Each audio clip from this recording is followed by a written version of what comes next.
Hey guys, so I was tagged in a post by LikeKristen today, so I decided I will do her tag. I'll do kind of bonus upload for you guys today. It's a social anxiety tag, so I thought it'd be very helpful to a lot of my subscribers on here. So I'm recording it on my phone. I have a makeshift tripod of my workout regimen book. So good times and procrastination. So here we go. So the first question is, when did you know you had social anxiety? So I actually had depression before I had social anxiety. My depression developed in my early 20s. After my parents divorced, I felt like it really was a trigger event that started me on the path to being more depressed. And as I was depressed, I started to isolate myself more, which led to social anxiety. So it's been for the last, let's say, 5-6 years of my life I've been struggling with it. But also as a kid, I was quite shy, quite introverted, and so it wasn't too surprising either. The second question is, what are some situations that trigger your social anxiety? Well, I'm going to a party tonight. That's why I look like a solid 5 on 10 today. So definitely parties are the number one thing. I always worry about what I'm going to wear, how I should present myself, how I'm going to act, just like endlessly worrying about these kind of things. Crowds can trigger my social anxiety as well. Not all the time. If I have more caffeine in my system or I'm feeling more jittery, then they will trigger it more. So it really does depend. It's kind of situational for me. And then definitely when I have get-togethers with anything to do with my boyfriend in terms of his extended family or his close friends, because I feel like those are people I really want to impress because he's the person that's going to be with me for the rest of my life, hopefully. And so even though we shouldn't care what other people think, it's still a big pressure that I do feel and struggle with a lot, actually. The third question is, what does it feel like for me to have social anxiety?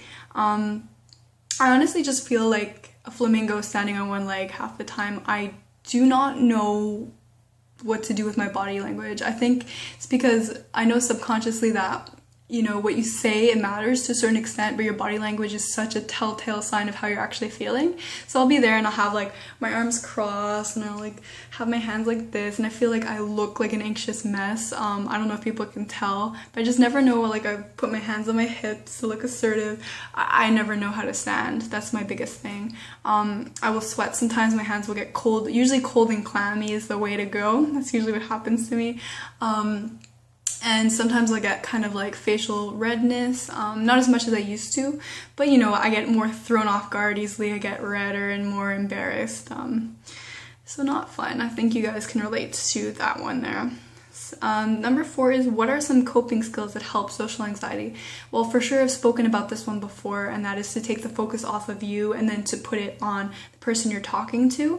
I would also say to really push yourself to be a little bit more social, because I've noticed this pattern in myself that the more I make plans, so let's say I'm going to the party tonight and let's say I see a friend later in the week, if I do that, then it's like that sets me up for being more social, which is really exciting, because let's say the next week I'll be more likely to be social, which is pretty cool because I've had times where it's like I'll cancel plans, not do something, and then you just lead yourself into this period of isolation, which is very dangerous. And so it's a way of kind of learning to be more social, basically.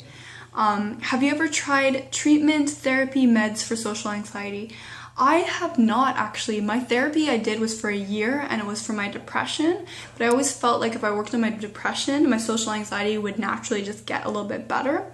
And that's been half true. I find my coping mechanisms for social anxiety aren't as good as I'd like them to. I'm learning a lot from people in this community, actually. Medication I'm not on for either one. I do take natural supplements for depression, but I don't think any of those target anxiety in any way. But I do find that sometimes journaling through my anxieties or deep breathing and things like that and being conscious of what's going on in that moment have helped me a lot. And the final question is, what are some misconceptions about social anxiety that you want to change?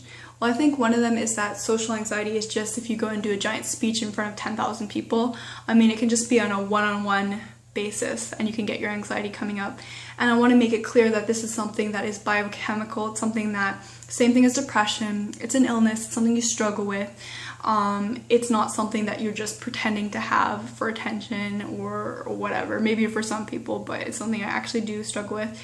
And the second thing is that a lot of people say, based on how you look, that you should have a disease or you shouldn't have a disease. I think that's ridiculous, that if you're attractive, you can't be depressed or anxious. I mean, the two don't go together. Again, it's biochemical. It's not something that can be prevented. Doesn't matter how you look, you know, and some of you probably already know I struggle with body dysmorphia, so that adds a whole other layer to this complicated puzzle of mental illness.